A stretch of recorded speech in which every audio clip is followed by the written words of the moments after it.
Stell dir vor, die mächtigste Armee der Welt steht kurz davor, Europa zu überrennen. Städte brennen, Königreiche fallen, es sieht aus, als wäre alles verloren. Und dann stoppen sie. Nicht durch eine Schlacht, sondern weil tausende Kilometer entfernt am anderen Ende der Welt ein einziger Mann stirbt. Die Geschichte ist kein sauber geschriebenes Drehbuch, sie ist ein Chaos aus Zufällen. Manchmal hängt das Schicksal ganzer Zivilisationen an einem einzigen unvorhersehbaren Ereignis, einem Wetterumschwung, einer plötzlichen Krankheit oder einem unglaublichen Timing. Willkommen bei KI mit Stil. Wenn du neu hier bist und epische Geschichten aus der Vergangenheit liebst, lass jetzt ein Abo da. Heute tauchen wir tief in das Mittelalter ein, die Zeit zwischen 600 und 1500 und zeigen euch die 5 größten Zufälle, die den Lauf der Geschichte für immer verändert haben. Legen wir los. Wir starten im Jahr 1492 auf der Iberischen Halbinsel. Seit über 700 Jahren tobte hier die Reconquista, der lange Kampf der christlichen Königreiche, das Land von der maurischen Herrschaft zurückzuerobern.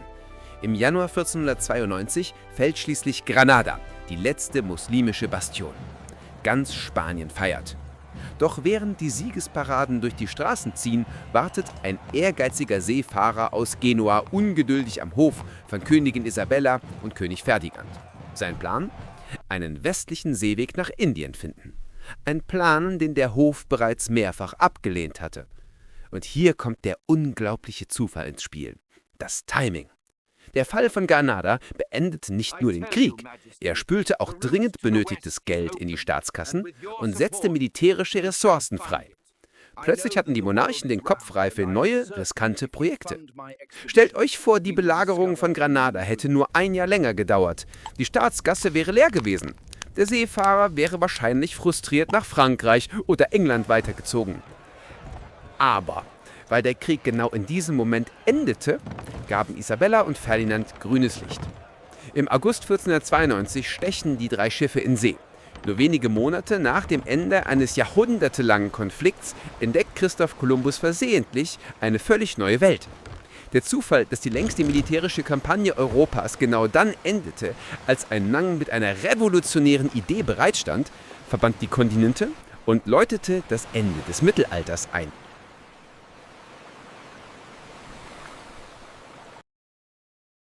Wir springen zurück ins Jahr 717. Das Umayyaden-Kalifat expandiert mit unglaublicher Geschwindigkeit. Sie haben Persien erobert, Nordafrika und Spanien. Jetzt steht ihr Blick auf das ultimative Ziel: Konstantinopel, die Hauptstadt des Byzantinischen Reiches, das Tor nach Europa. Eine gewaltige Armee und eine Flotte von fast 2000 Schiffen belagern die Stadt. Es sieht düster aus für die Verteidiger. Wenn Konstantinopel fällt, liegt der Weg nach Europa offen. Doch die Byzantiner haben ein Ass im Ärmel: griechisches Feuer. Eine geheime Waffe, eine brennbare Flüssigkeit, die selbst auf Wasser weiter brennt. Als die arabische Flotte angreift, entfesseln die Byzantiner diese Hölle. Schiffe explodieren, das Wasser selbst scheint zu brennen. Es ist ein technologischer Schock, der die Marine der Belagerer dezimiert. Aber die Landarmee ist immer noch da. Und hier schlägt der Zufall zu. Der Winter von 717 auf 718 wird einer der härtesten seit Jahrhunderten. Schnee bedeckt die Landschaft meterhoch. Die Belagerer, die auf ein mildes mediterranes Klima vorbereitet waren, erfrieren und verhungern massenhaft in ihren Zelten. Krankheiten brechen aus. Die Kombination aus einer revolutionären Waffe und einem katastrophalen Wetterereignis zwingt die einst mächtige Armee zum Rückzug. Konstantinopel ist gerettet. Der Zufall dieses brutalen Winters stoppte eine Invasion, die die religiöse und kulturelle Landkarte Europas für immer hätte verändern können. Es ist das Jahr 1402. Das Osmanische Reich ist die aufstrebende Supermacht der Region. Unter Sultan Bayezid I., genannt der Blitz, haben sie den Balkan erobert und stehen kurz davor, Konstantinopel, das wir ja schon von Platz 4 kennen, endgültig den Todesstoß zu versetzen. Europa zittert. Es scheint nur eine Frage der Zeit, bis das Osmanische Reich weiter nach Westen vordringt. Doch während Bayezid seine Truppen für die finale Belagerung sammelt, braut sich im Osten ein Sturm zusammen, mit dem niemand gerechnet hat. Aus Zentralasien nähert sich Timur, auch bekannt als Tamerlan, einer der größten Militärstrategen der Geschichte, der sein eigenes riesiges Reich aufbauen wollte. Timur sah in Bayezid einen Rivalen und marschierte in Anatolien ein. Der Zufall ist hier die Kollision zweier Titanen, genau zum kritischen Zeitpunkt. Bayezid muss die Belagerung von Konstantinopel abbrechen und eilt nach Osten, um sich der Bedrohung zu stellen. Bei der Schlacht von Ankara treffen die beiden riesigen Armeen aufeinander. Es ist ein epischer Kampf, doch am Ende wird die osmanische Armee vernichtend geschlagen. Sultan Bayezid selbst wird gefangen genommen. Eine unglaubliche Demütigung. Über Nacht zerfällt das Osmanische Reich. Es stürzt in einen brutalen Bürgerkrieg unter Bayezids Söhnen. Der Zufall, dass diese beiden Eroberer gleichzeitig auf dem Höhepunkt ihrer Macht standen und kollidierten, verschaffte dem sterbenden Byzantinischen Reich und Europa eine 50-jährige Atempause. Ohne Timur wäre die Geschichte Südosteuropas völlig anders verlaufen. Wenn ein Zufall einmal passiert, ist es Glück. Wenn er zweimal passiert, grenzt es an ein Wunder. Wir sind im 13. Jahrhundert. Das mongolische Reich unter Kublai Khan hat China erobert und beherrscht den größten Teil der bekannten Welt. Jetzt richtet Kublai seinen Blick auf Japan.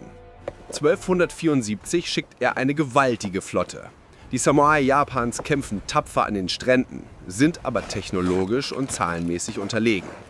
Als die Mongolen sich für den finalen Schlag vorbereiten, zieht ein gewaltiger Sturm auf. Ein Taifun, der die Invasionsflotte zerschmettert und die Invasion beendet. Kublai Khan ist wütend. Er lässt eine noch größere Flotte bauen. 1281 versuchen sie es erneut. Über 4000 Schiffe und 140.000 Soldaten. Eine der größten Invasionen der Geschichte.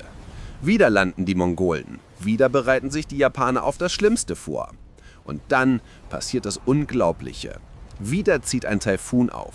Genau zur richtigen Zeit, genau am richtigen Ort. Diesmal ist der Sturm noch stärker. Er wütet 2 Tage lang. Schiffe krachen ineinander, Masten brechen wie Streichhölzer. Tausende ertrinken, die Flotte wird fast vollständig zerstört. Die Japaner nannten diese Stürme Kamikaze, göttlicher Wind. 2 perfekt getimte Naturkatastrophen stoppten die mächtigste Militärmaschinerie der Welt. Ohne diese meteorologischen Zufälle wäre Japan Teil des mongolischen Reiches geworden und seine einzigartige Kultur hätte vielleicht nie in der Form existiert, wie wir sie heute kennen. Wir kommen zur Nummer 1, dem vielleicht größten Zufall nicht nur des Mittelalters, sondern der gesamten europäischen Geschichte. Es ist das Jahr 1241. Die Mongolen, die wir gerade in Japan gesehen haben, sind gleichzeitig auch im Westen aktiv.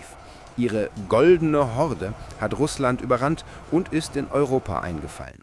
Sie sind anders als alle Feinde, die Europa je gesehen hat. Schneller, disziplinierter und brutaler. In der Schlacht bei Liegnitz vernichten sie eine polnisch-deutsche Armee. Tage später löschen sie die ungarische Hauptarmee bei Mochi aus. Osteuropa liegt in Trümmern.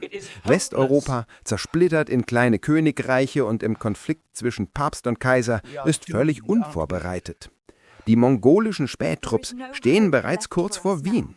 Es gibt keine Armee, die sie aufhalten könnte. Es sieht aus wie das Ende. Und dann plötzlich stocken die Mongolen. Sie packen ihre Lager zusammen und ziehen sich zurück. Einfach so. Die Europäer glauben an ein Wunder. Der wahre Grund war ein Zufall, der sich 6000 Kilometer entfernt ereignet hat. In Karakorum, der Hauptstadt des mongolischen Reiches, war Ögedei Khan, der Großkhan und Sohn von Dschingis Khan, gestorben.